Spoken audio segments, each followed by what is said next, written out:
Indian education system के अंदर एक ऐसा स्कैम जिससे कि 25 लाख से ज्यादा बच्चों की जिंदगी इंपैक्ट हुई है। 2024 के नीट एग्जाम्स में 4 बहुत बड़े स्कैम्स हुए and we have clear evidence to prove it. Students का कहना है कोई भी कंडीशन नहीं, केवल रीनीट चाहिए, वापस पूरा एग्जाम कंडक्ट हो। कि पेपर के बदले छात्रों से लाखों रुपए वसूले गए। और अब हम पूरे यकीन के साथ ये कह सकते हैं कि 5 मई को नीट की परीक्षा का पेपर लीक हुआ था। नमस्कार दोस्तों, आज हम एक्सपोज करेंगे एनटीए का 300 करोड़ का सबसे बड़ा स्कैम।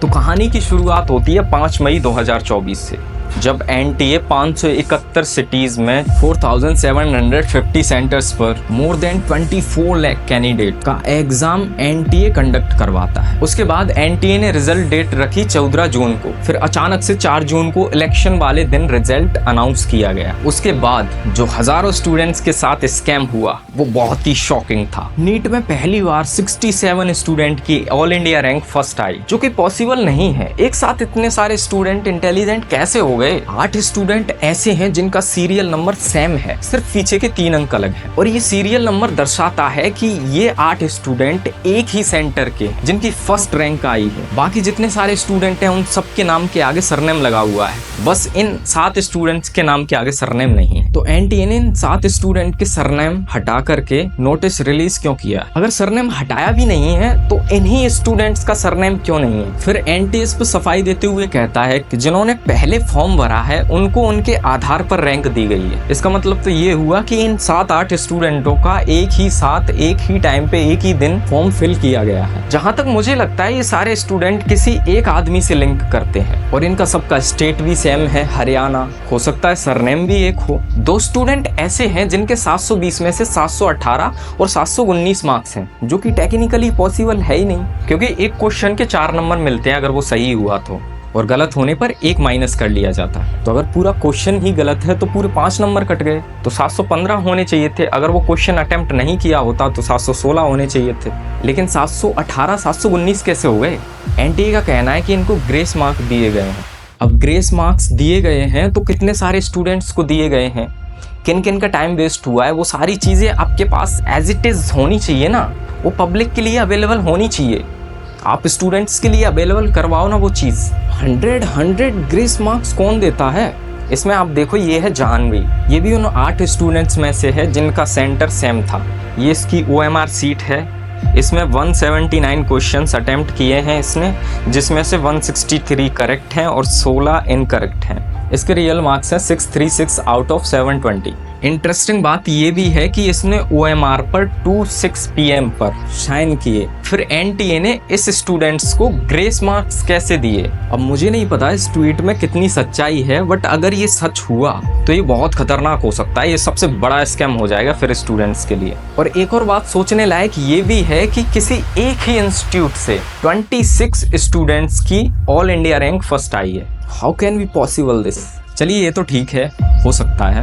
यहाँ पर सोशल मीडिया पर एक और OMR सीट वायरल हो रही है, पर ये भी उसी सेंटर की OMR सीट है, बट इसमें इस स्टूडेंट्स के मार्क्स 434 ऐड हो रहे हैं। बट फिर भी एनटीए ने इसमें 100 ग्रेस मार्क्स दिए हैं। ये किस बेसिस पर किया गया है? एनटीए को इसका जवाब देना होगा। यहाँ आप इस वीडियो में देखो, एनटीए का क्वेश्चन पेपर टेलीग्राम पर 4 मई को ही आ गया था। ये देखो, नीट का क्वेश्चन पेपर 4 मई को ही टेलीग्राम पे कोई डाल दिया था। एक दिन पहले हम लोग देखे नहीं थे, लेकिन देख लिए होते तो हम भी चीटिंग कर लेते। नीट का same question paper, same to same, एक भी कुछ डिफरेंस नहीं है, सेम क्वेश्चन। और 4 मई को देखो डेट, 4 मई को डाला गया है सुबह 9:01 पे, शाम को 9:01 पे AM होता है, 9:01 पे।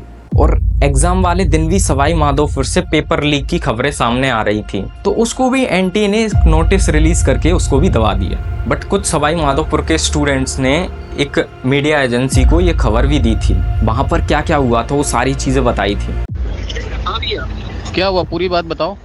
सर मैं सवाई माधोपुर में बालिका उच्च आदर्श विद्या मंदिर सेंटर से बात कर रहा हूँ, अभिषेक पाठक। हाँ। है ना, मैं अपना एनटीए, अपना रोल नंबर, अपना सारी अटेंडेंस शीट मैं आपको शेयर कर दूंगा व्हाट्सएप पे। हाँ। यही आपका नंबर है सर। हुआ ये है कि जैसे हम लोग हिंदी मीडियम के स्टूडेंट हैं। हाँ।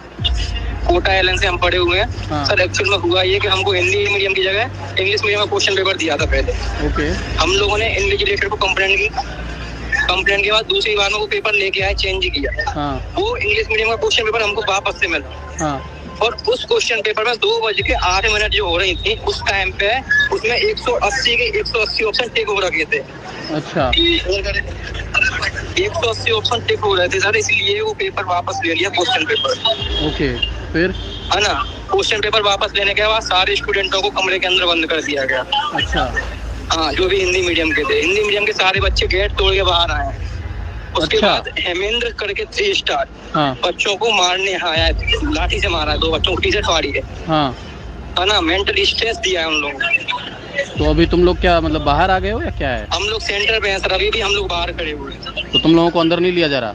सर हम लोग अंदर नहीं जा रहे हैं, वो एग्जाम नहीं ले रहे, तो हम क्या करेंगे अंदर जाके? इन सारी चीजों को देखने और सुनने के बाद एक चीज तो क्लियर होती है कि एनटीए ने रिजल्ट में बहुत बड़ा स्कैम किया है और पेपर भी लीक हुआ है। ये बात 100% सच है अगर इस चीज को इन्वेस्टिगेट किया जाए तो। इसलिए अब रिजल्ट में सुधार करने से कुछ नहीं हो सकता। एनटीए को एग्जाम फिर से रिकंडक्ट करवाना पड़ेगा। टाइम का इशू जरूर होगा, लेकिन एग्जाम रिकंडक्ट करवाई जा सकती है। स्टूडेंट्स को एक चीज पता नहीं है, बट मैं अपने कैलकुलेशन के हिसाब से आपको बताने की कोशिश करता हूँ। इस बार 24 लाख स्टूडेंट्स ने नीट का फॉर्म फिल किया, जिसमें 10 लाख से ज्यादा OBC, 3.5 lakh SC, 6.5 lakh general और 1,90,700 ईडब्ल्यू कैटेगरी के स्टूडेंट्स ने फॉर्म फिल किया, जिसमें जनरल की फीस 1700, ईडब्ल्यू और ओबीसी की 1600 और एससी एसटी पीडब्ल्यूडी की 1000 रुपए थी।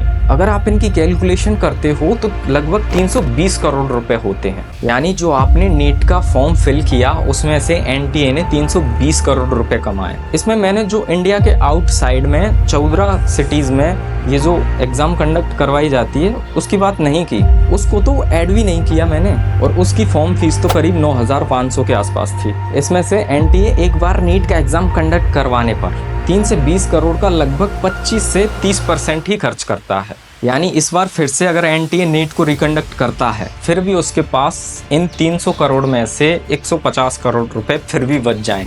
तो इसलिए एग्जाम तो रिकंडक्ट करवाया जा सकता है, वो भी आपसे दोबारा बिना फॉर्म फिल करवाए। बस इतना ही कहना चाहूँगा कि इस मुहिम को ठंडा मत पड़ने दो। फिजिक्स वाला यानी अलख पांडे ने एनटीए के खिलाफ पिटीशन फाइल किया है सुप्रीम कोर्ट में, और डॉक्टर अमित गुप्ता हैं कोटा में, जो कि स्टूडेंट्स के लिए हमेशा आवाज़ उठाते रहते हैं, उन्होंने भी एनटीए के खिलाफ पिटीशन फाइल किया है। इसलिए आप सब इन सब टीचर्स का साथ दीजिए, कोई तो खड़ा है आपके साथ। अगर ये टीचर्स आपके साथ खड़े नहीं होते तो शायद आपकी आवाज़ दब जाती, आपको न्याय कभी नहीं मिलता। बट एक न्याय की एक उम्मीद है, इसलिए मुझे लगता है एनटीए रिकंडक्ट तो नहीं करेगा एग्ज़ाम, लेकिन जो रिजल्ट्स में गड़बड़ी हुई है वो ठीक हो सकती है, जिससे हज़ारों स्टूडेंट्स का फ़ायदा होगा और जो जिसका हक है वो उसको मिल पाएगा। और ये वीडियो ज़्यादा से ज़्यादा स्टूडेंट्स तक शेयर करो, ताकि हम भी एक स्ट्रॉन्ग फैमिली बना सकें, ताकि आपकी आवाज़ को बड़े लेवल पर उठा सकें। So do subscribe and press the bell icon. जय हिंद, जय भारत।